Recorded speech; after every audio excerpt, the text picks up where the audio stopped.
மூத்த பத்திரிகையாளர் திரு தராசு ஷியாம் இணைந்திருக்கிறார். திரு தராசு ஷியாம், நாடெங்கும் போராட்டம் பரவி கிடக்கிறது. தற்போது பிரதமர் மோடி ஒரு முக்கியமான அறிவிப்பு வெளியிட்டிருக்காரு.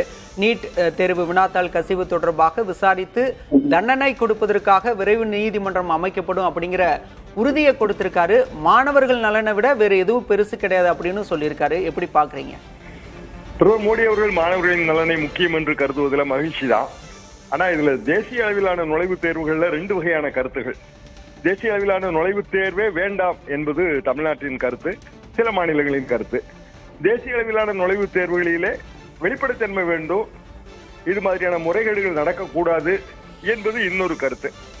அப்படி என்றால் இப்போது நீட் தேவையா இல்லையா? நீட் என்றால் அது ஒரு குறியீடு தான்.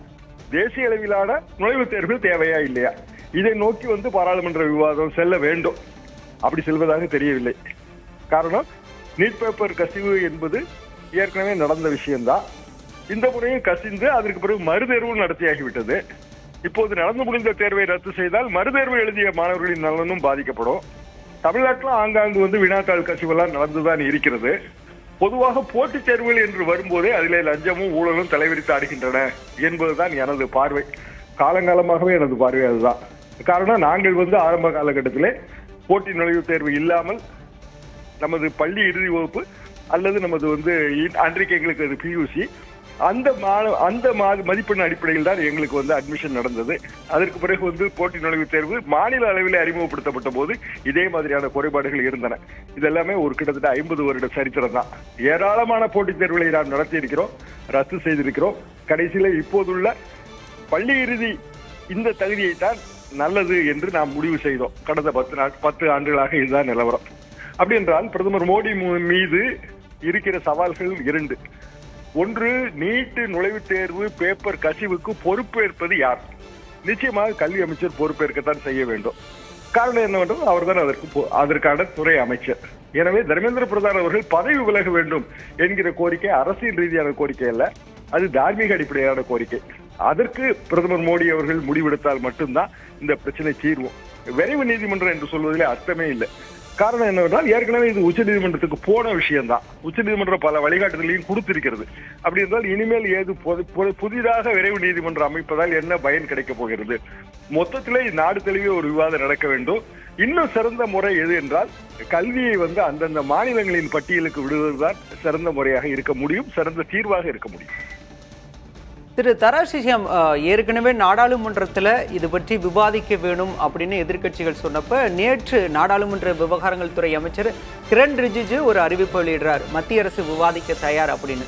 அதே நேரம் மாணவர்களோட போராட்டமுமே டெல்லியை தாண்டி இப்போ நாடெங்கும் பரவி கிடக்கிறது, தமிழ்நாட்டிலுமே தீவிரம் அடைஞ்சிருக்கு. ஒருவேளை இதை தற்காலிகமாக மடைமாற்றணும் அப்படிங்கிற ஒரு யுக்தியா பார்க்கலாமா? கண்டிப்பாக நீங்கள் சொல்வது சரிதான். தற்காலிகமான மடைமாற்றம் யுக்தியாக கூட நாம் இதை பார்க்கலாம். நாடாளுமன்ற விவாதம் என்று வரும்போது இந்த மாணவர்கள் போராட்டம் ஃபிசில் அவுட் ஆகிவிடும். மாணவர்கள் போராட்டத்திலே அவர்களுமே நீட்டை ஒரு குறியீடாகத்தான் எடுக்கிறார்கள். வேலையில்லா திண்டாட்டம் பெருகிவிட்டது. அறிஞர் அண்ணா அன்றைக்கு சொல்வார், சாலையோரத்தில் வேலையற்றவர்கள் மனதிலே விபரீதமான சிந்தனைகள், வேந்தே இதுதான் காலத்தின் விபரீத குறி என்று சொல்வார். உண்மையிலேயே மாணவர்களுக்கு அல்லது இளைஞர்களுக்கு நாம் நன்மை செய்ய வேண்டும் என்று நினைத்தால் மிக அதிகப்படியான வேலை வாய்ப்புகளை பெருக்குவது ஒன்றுதான் வழியாக இருக்க முடியும்.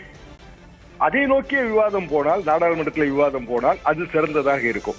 நீட் தேர்விலே இருக்கிற பேப்பர் லீக், இது மட்டும்தான் இப்போது பிரச்சனையா என்றால் அப்படியான பிரச்சனை அல்ல. இதற்கெல்லாம் தீர்வாகத்தான் நாம் என்ன முன் வைக்கிறோம் என்றால், அந்தந்த மாநிலங்கள் அந்தந்த மாநிலத்தின் கல்வியை பற்றி முடிவு செய்யட்டும். கல்வி என்பது பொதுப்பட்டியலிலே இருக்கக்கூடாது, மாநில பட்டியலுக்கு பழையபடி மாற்ற வேண்டும். இந்திரா காந்தி காலத்திலே மாற்றப்பட்டது. பாரதிய ஜனதா அரசு அதை மீண்டும் மாநில பட்டியலுக்கு மாற்றுவதிலே அவர்களுக்கு என்ன சிக்கல் இருக்க போகிறது? அதற்கு பிறகு 76 நடந்த விஷயம் இன்றைக்கு தேதிக்கு கிட்டத்தட்ட 50 வருடம். 50 வருடம் கழித்து மாநிலங்களால் அவரவர்கள் கல்வியை நிர்வகிக்க முடியாதா? இந்த கேள்விகளுக்கான ஒரு பரந்துபட்ட விடையை பாராளுமன்றம் தேடுமையானால் அது போராடுகிற இளைஞர்களுக்கு ஆறுதலாக இருக்கும். மிக்க நன்றி திரு தராசு ஷியாம், இணைப்பில் உங்களுடைய கருத்துக்களை பகிர்ந்து கொண்டமைக்கு.